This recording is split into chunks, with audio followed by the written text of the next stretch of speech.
ልጆቹ ከተወለዱ ከደቂቃዎች በኋላ ከገዳይ በሽታዎች የመጀመሪያውን ጥበቃ በክትባት እንደሚያገኙ ያውቃሉ? አዎ፣ ክትባቶች ልክ እንደ ጋሻዎች ናቸው። ልጆቹን ከበሽታዎች ይከላከላሉ። ከእኛ ጋር ይቆዩ። ልጆቹ መቼና ለምን እያንዳንዱ መደበኛ ክትባት እንደሚያስፈልጋቸው እናያለን። ከዛ በፊት ግን ቻናላችንን ሰብስክራይብ ያላደረጋችሁ ሰብስክራይብ በማድረግ ጀምሩ። ላይክ፣ ኮሜንት እና ሼርን በማድረግ አብራችሁን ሁኑ። ሕፃናት እንደተወለዱ 2 ክትባቶችን በመስጠት ከ2 በሽታዎች እንዲጠበቁ ይደረጋል። የመጀመሪያው BCG የተባለ ክትባት ሲሆን የከፋ የቲቪ በሽታን ይከላከላል። ሁለተኛው ደግሞ OPV0 ሲሆን ፖሊዮን የመከላከል ስራ እንዲጀመር ይሰጣል። በ6 ሳምንታቸው ፔንታዋን፣ PCV1፣ ሮታሲልዋን፣ ፖሊዮዋን የሚባሉ ክትባቶች የሚሰጡ ሲሆን ፔንታዋን ወይም ጸረ 5-1 የሚከተሉትን በሽታዎች ለመከላከል ይሰጣል።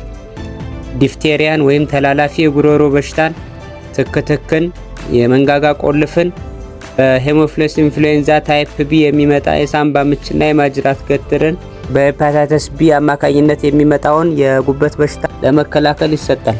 PCV1 የሳምባ ምችና የማጅራት ገትርን ለመከላከል ይሰጣል። ሮታሲልዋን በሮታ ቫይረስ የሚመጣውን የተቅማጥ አይነት ለመከላከል ይሰጣል። ፖሊዮ 1 የፖሊዮን ወይም የልጅነት ልምሻን ለመከላከል ይሰጣል። በ10ኛ ሳምንታቸው በ6 ሳምንት የሚሰጡት ክትባቶች በሙሉ ይሰጣሉ። ማለትም ፔንታቱ፣ PCV2፣ ሮታሲል2፣ ፖሊዮ2 የሚባሉ ክትባቶች ማለት ነው። በ14ኛ ሳምንታቸው በ10 ሳምንታቸው የሚሰጡት ክትባቶች እንዲሁም IPV1 ይሰጣል። በ9 ወራቸው MCV1 እና IPV2 የተባሉ ክትባቶች የሚሰጡ ሲሆን MCV1 ኩፍኝን ለመከላከል ይሰጣል። IPV2 ደግሞ የልጅነት ልምሻን ለመከላከል ይሰጣል።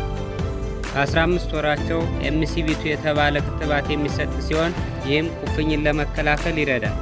የህፃናት መደበኛ ክትባቶች በጤና ኬላዎች፣ በጤና ጣቢያዎችና በሆስፒታሎች በነፃ ይሰጣሉ። ልጆችዎን በወቅቱ በማስከተብ ለህመምና ለሞት ከሚዳርጉ በሽታዎች ይታደጓቸው።